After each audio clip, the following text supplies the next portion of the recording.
Good afternoon. This is a Devar Torah on Parashat Chayei Sarah, which literally means and Sarah lived, life of Sarah. It is a parsha where we see the later years, featuring the later years of Abraham's life and preparation for the next generations, with large part of the parsha dealing with finding a wife for Yitzchak by Abraham's servant Eliezer, and Pada and Aram. And the parsha says Chayei Sarah, to read the opening pasuk exactly. And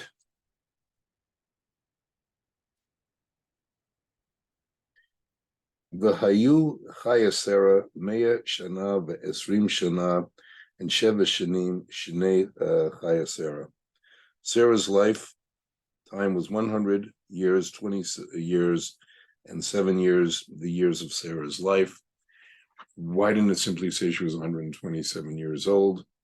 And there's a couple of explanations regarding that, one of which is as follows. To tell us some very important messages. As Rashi explains, at 100 years old, she was as sinless as a 20-year-old. What's the significance of a 20-year-old? Until that time, they did not suffer heavenly punishment. At 20, she still had the wholesome beauty of a 7-year-old. In other words, as is explained, she did not use cosmetics, and whose beauty is natural. And, as explained by Rabbi Moshe Feinstein, a child's beauty is pure and is never used to tempt others to go astray. And it explains that despite her greatness, despite her incredible beauty, she, even as an adult, also recognized her purity and innocence. Now, the 127 years has another significance that Rabbi Akiva taught. It says 127 years. When Rabbi Akiva's students were listening to one of his classes, sharing, they became somewhat distracted. And to get their attention, he said the following: why does it say 127 years? Because if you look, where else do we see in Tanakh the concept of 127 years? It was in it's in the discussion of Megillas Esther. It said Achashverosh ruled 127 provinces, and when Esther became queen, she was the queen of those 127 provinces. And Rabbi Akiva said, the only reason Esther merited being the queen of all 127 provinces of in other words, the entire Persian Empire, was because her predecessor, Sarah, never wasted a year, a month, a day, an hour. And therefore, if she had, Esther would not have been queen of the entire 127 provinces, because for each year Sarah had wasted, that would have been subtracted. Now, there were two sources of why she died, two different types of explanations. It's definitely acknowledged that she died before her time. Her death was not a natural death. One version is Satan showed her an image of Yitzchak about to be sacrificed by Abraham, and the shock of it was so much she died from that shock. The other one is that she didn't see that at all, but a message was conveyed to her by somebody that was Satan, that her son had survived the supreme test of willing to offer himself up as a sacrifice to God. And she was so happy, she literally died from happiness. Either way, Abraham had to arranged for her burial, as was explained in part last week's parsha. When he was going to find a calf for to serve the three angels who were, this guy appeared as men, he chased the calf and discovered the cave of Machpelah, which was a very special place where Adam and Chava were buried, where all three abode, and three of the four imelot, all four of the imot would ultimately be buried. So three of the four, Sarah, Rivka, and Leah were buried there. Rachel was buried on the road to Beit Lechem, which is subject for Parashat Chayei. In any event, he negotiated with the local people, and he was seeking the cave of Machpelah and the land around it. And what happened? He went into a whole series of negotiations, and then Ephron, the owner of it, offered him and said, "Don't worry about the price, but you can certainly bury your dead." But Abraham, knowing the area and not believing a word of what Ephron said, agreed to ask him to pay a price. He wanted 400 shekels, which in those days was a huge fortune and substantial overpayment for the land. And now, interestingly enough, when the actual transaction occurred, Ephron's name was spelled Ayin Pei Resh Vav Nun, which is number 406. Because of his greediness, when the transaction actually goes through, the Vav is missing from his name, and therefore we get the number 400. And that, as Rashi explains, that gematria, 400, that number represents evil. We're going to see it again 3 weeks later in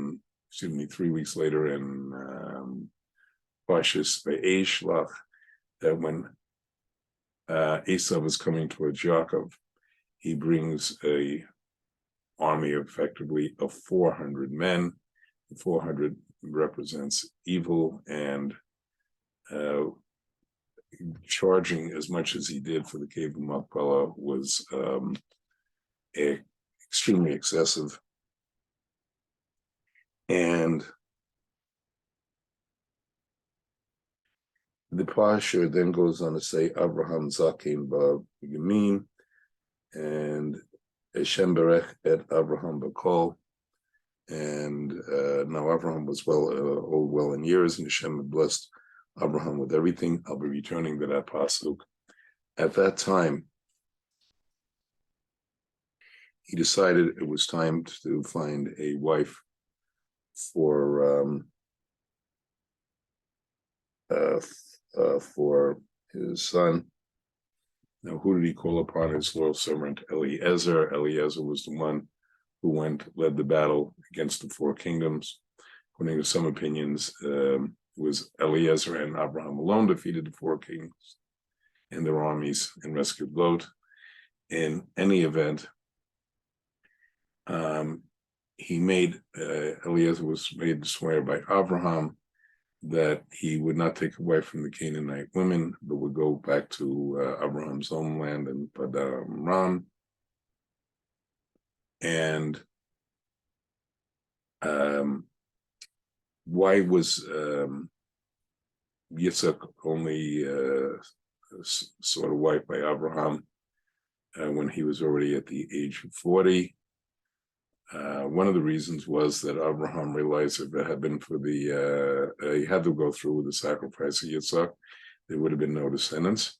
And moreover, it was only after Akedat Yitzhak was Yitzhak capable of having children. And in any event, a lot of the Parsha goes on with the whole discussion of how Eliezer went back to the homeland of Abraham. Interestingly enough, Anes was gone, and even though it would have been a number of days to get from Haran to Abraham's homeland, he was miraculously there, went overnight. Hashem effectively contracted the distance, a concept we're going to see later in both Sefer Bereshis and Sefer Shmos. And he then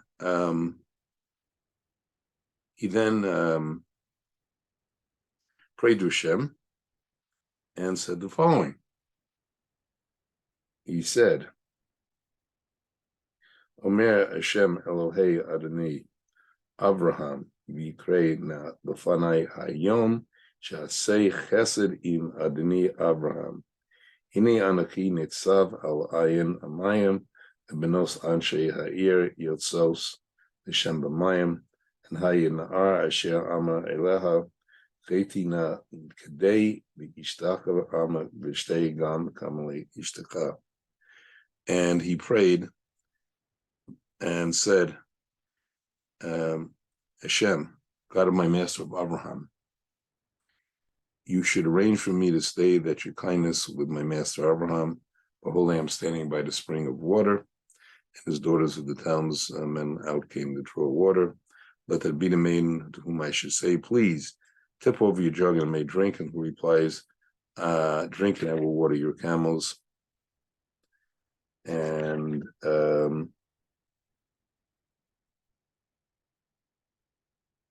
will be designated for your servant for Yitzchak.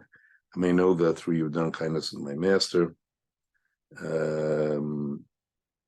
And doing that kind of prayer is not the way one is supposed to be giving Hashem instructions to God on how to help him. It's enough that one should pray to God for help and let God work out the method of help. However, because Hashem answered it even while Eliezer was requesting it, out came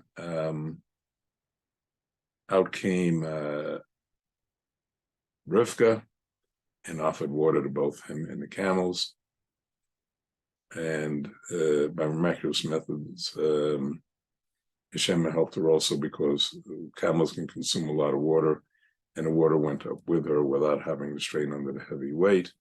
In any event, he spoke with her father and brother, and interestingly enough, showing the nature of her family. Laban, the son, her brother, pushed ahead of Bethuel, the father. No kibbud avim, no respect for the father there. In any event, and he said,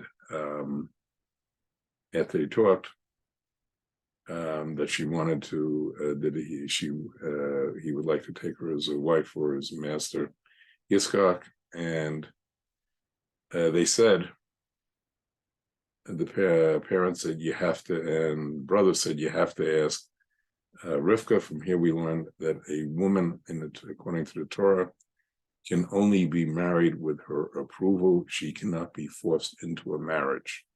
Very important concept that is applied ever since. And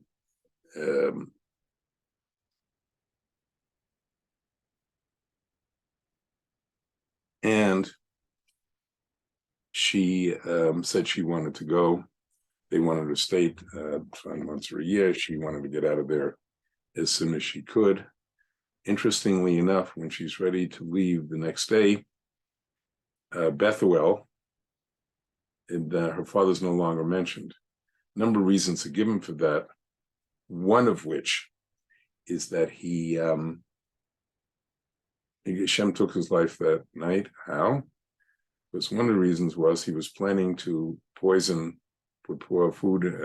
in Eliezer's food, keep all the wealth for the dowry, and not bother sending Rivka. Hashem, through an angel, switched poison into Bethuel's food, and that was the end of him. There was other reasons given also. And then The next day she left, and she came to Yitzchak's place, and the family gave her a blessing. That blessing, as will be explained in more detail in the next parsha, wound up delaying or having children for 20 years because a blessing from a Rasha, an evil person, has the opposite effect of a blessing. And the blessing. And here there's a very interesting pasuk. V'yobeh Yitzchak Elav Sarah v'imo v'yakak et Rivka tihilo leisha after v'yinakam Yitzchak arkamo. And the wording is interesting. And Yitzchak brought her into the tent of Sarah, his mother. He married Rivka, She became his wife, and he loved her. And thus Yitzchak was consoled after his mother. In the Jewish Torah concept of marriage, we first have to respect it as shown here. Respect the person, we marry him, and true love, deep respect and admiration and caring for each other occurs after the marriage. This is very contrary to the common, how should I put it, Hollywood concept of marriage and love at first sight. And in any event, this is the pure way of marriage. The Parsha then goes on to discuss Abraham remarries. And who does he marry? Is Keturah. Why was she given that name? Because they said her deeds were as beautiful as her as incense, Keturah's.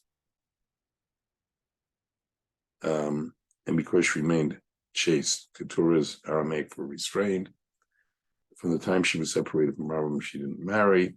Again, these children were sent away with gifts, so there'd be no competition for Yitzchak. Then it describes that Abraham lived 175 years, and he died at a good old age. He was buried in the cave of Machpelah by Yitzchak and Ishmael, who had done tshuva and had repented from his evil ways. And it then describes that God blessed Yitzchak, his son, and they list the descendants that he had, that Ishmael had. There was 12, interesting enough, just like the Jewish people can have 12 tribes. So did Ishmael. And those 12 tribes became 12 nations, and this is applicable even to events of today, which is a discussion for another time. In any event, Ishmael died, and they discussed his being buried. Now, it's very interesting that why is it done this? This did not happen till later, because it's the way of the Torah to complete one tikkun for one era and then move on to the next one. Because next week's parsha is Toldot. It's going to be going on to Rivka's pregnancy and the birth of Yaakov and Esav. So the Torah wanted to finish this first. Now, what I would like to focus on is the pasuk, very famous pasuk, and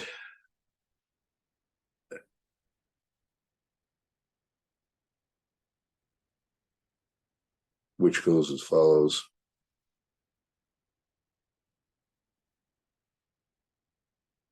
It's the first pasuk in chapter 24 of Bereshis. Abraham takin ba yamin va'adonai berek et Abraham ba'kol, and he blessed. And it says Abraham was well in years, but Zakin well in many days, years, and Hashem blessed Abraham with Ba'kol. Now, this term Ba'kol What does it mean he blessed them with qual? We already had a very lengthy descriptions of all the good things that have happened in Abraham's life, even with the 10 tests, and how he perfected himself and his descendants with those 10 tests through spiritual DNA.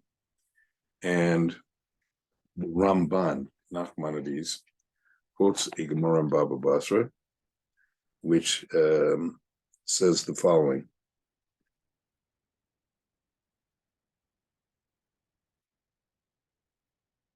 Abia says an incredible, Ramban describes an incredible topic. The Gemara explains, Hashem Barek at Abraham B'Kol, he blessed him with all. Rabbi Meir says, Amar Shelo Haya Lo Bat, he was blessed because he didn't have a daughter. Rabbi Yehuda Omer Bat Haya Lo, he did have a daughter. And Acherim and the others say, third opinion, Omrim Bat Haya Lo, there was a daughter to him, and Bakol was her name. Shama was a name. Now, first of all, why would think not having a daughter would be a bracha? As Rabbi Meir says, because look in those days, very different from our culture, society today. The wife went to her husband's home and with his family, and any daughter of Abraham and Sarah, who would have been at a very high level, would have had to go into a household of idol worshippers and probably have to unwillingly participate in idol worship, which was neither worthy for her or her parents. And that's opinion one. Now, why did Rabbi Yehuda say there was a blessing? Because no family is complete without daughters. Daughters, as he explains, are the bearers of life, and nobody is complete without daughters. But then there still remains the question we had previously of, well, what about who's going to marry her? How was she going to survive? And it explains in a certain way of understanding the Parashat of Chayei Sarah that first couple of Pesukim verses, that the daughter died on the same day as her mother. Now, there's this third opinion, Acherim, of others, that says she had a daughter, and her name was Bakol. Now, why would Acherim come up with a third opinion when the only thing he really seems to be adding is that her name was Bakol, which seems to be an unusual name. You don't see it anywhere else.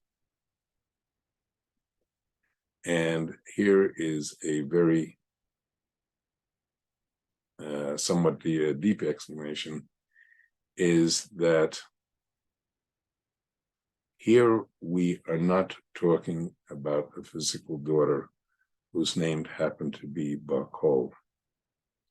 There are two fundamental things to be learned here. First of all, the name Bakol has in it kol, kaf lamed, meaning all. Now, what is the significance of that? The significance of that name is that to understand on a much deeper level that kol is indicating that everything comes from Hashem. Hashem created everything.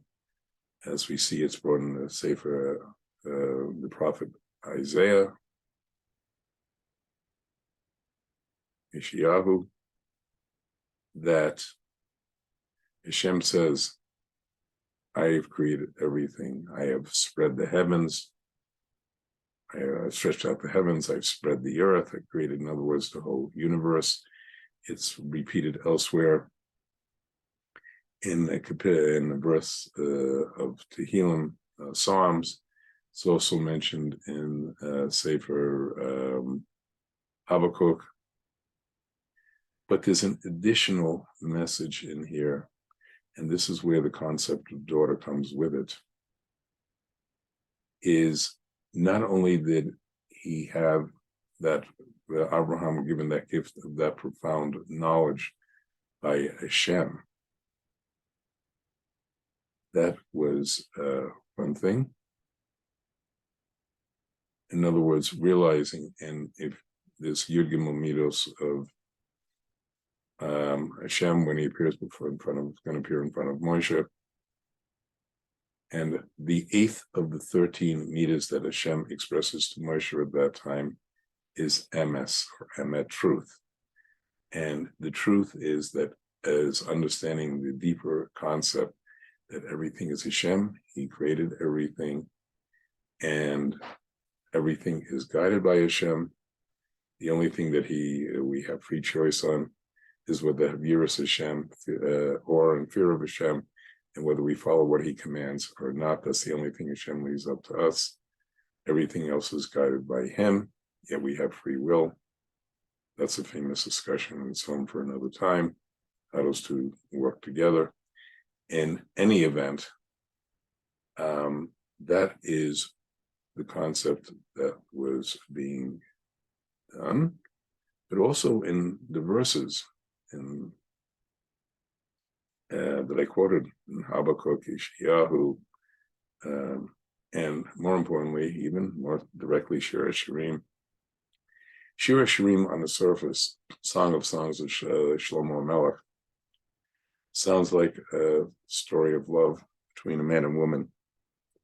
Actually, on the level it's supposed to be understood, not the literal level, is that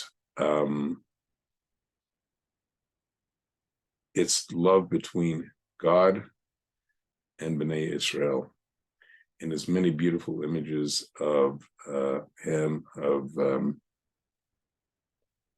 us being compared to as a young maiden, Bnei Israel, or his sister, or then daughter. And as Hashem says in one of the prophets, that in the ancient times, Abraham was like loyal, like a daughter, like a child, and his descendants were like a daughter to Hashem. And so what Abraham was being told, besides this greater deep secret of how everything in the universe works, it was a spiritual daughter we're talking about, and that Hashem will always be loyal to us. Sometimes even if he has to punish us, we're Bnei Israel, or his daughter, his beloved daughter, and he's been through us with thick and thin. He's helped us. He's always redeemed us. And